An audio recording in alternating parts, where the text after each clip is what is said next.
આગામી 15 તારીખથી ટ્રાફિકના કાયદાનું કડકપણે પાલન કરવા પોલીસે ઝુંબેશ હાથ ધરી છે, જેને લઈ શહેરના વિવિધ પોઈન્ટ્સ ઉપર માઇક દ્વારા જનતા માટે એનાઉન્સમેન્ટ કરવામાં આવી રહ્યું છે।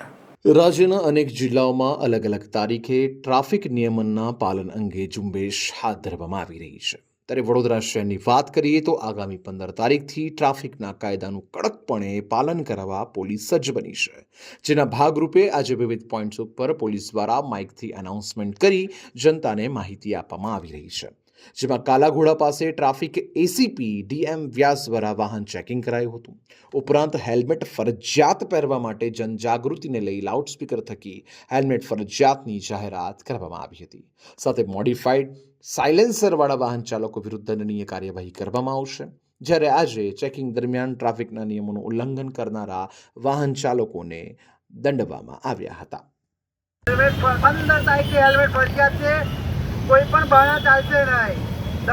દંડથી કે પોલીસને દેખે નહીં, પણ તમારી સલામતી માટે હેલ્મેટ અવશ્ય પહેરો।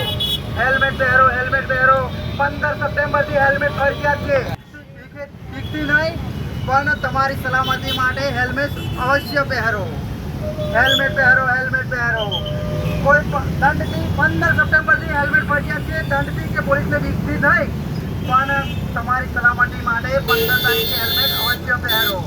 15 સપ્ટેમ્બરથી નહીં, હેલ્મેટ ફરજિયાત જ છે, પરંતુ વારંવાર સીપી સાહેબ તથા ટ્રાફિક પોલીસ દ્વારા જે ટ્રાફિક અવેરનેસના કાર્યક્રમો કરવામાં આવે છે, સમયાંતરે લોકોને સમજ કરવામાં આવે છે, અલગ અલગ પ્રકારે લોકોને અવેર કરવામાં આવે છે, તેમ છતાં જે એમનામાં ફરક વધારે નથી પડતો।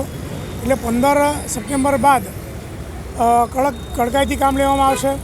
ગાડી ડિટેન બી કરવામાં આવશે, જરૂર પડશે તો ગુનો બી દાખલ કરવામાં આવશે। 15 સપ્ટેમ્બર પછી હેલ્મેટ નહીં પહેરે એ કોઈ રીતે ચલાવવામાં નહીં આવે। જી સાહેબ, જે ટુ વ્હીલર ચાલકો હેલ્મેટ નથી પહેરતા તેઓને શું સંદેશ આપશો?